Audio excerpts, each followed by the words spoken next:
On the outside, everything was fine, and I was just like the cool party girl everyone was hanging out with, but nobody knew what I was really going through. So now I'm at a loss. I'm at a crisscross between what is right and what is wrong, and I have no idea where I belong, because maybe I'm really Latina or of Asian descent, or my skin accents that of a native tribe, or I can even be described as a Pacific Islander, and I wonder, am I even human at all? Because who talks about that stuff? How do you talk about that stuff?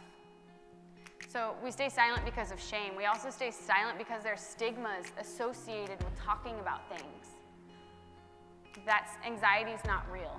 Get over it. To have a mental health disorder, that's weak. We put these stigmas on people and they start to silence themselves, or we just go ahead of them and silence them. We don't want to hear from them and we let them know. We also stay silent because of stereotypes. Because we start to box and label people that because you are that skin color, that religious affiliation, that gender expression or identity, because you are those things, I'm gonna put you in a box. I'm gonna stereotype and label you.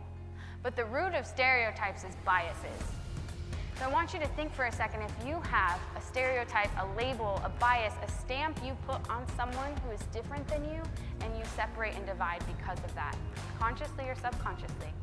We all have biases, but they can be learned and they can be unlearned. But if you're not even aware, you choose not to engage with that, then we just stay divided.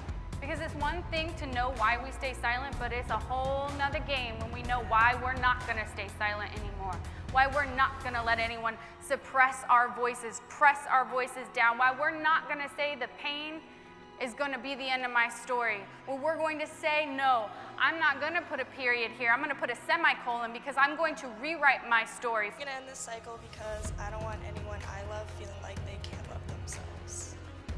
And I'm going to end this cycle so that nobody thinks that they don't have anyone to support them or anyone they can talk to when they need to. I will end this cycle because everyone should love themselves, and I love all you guys.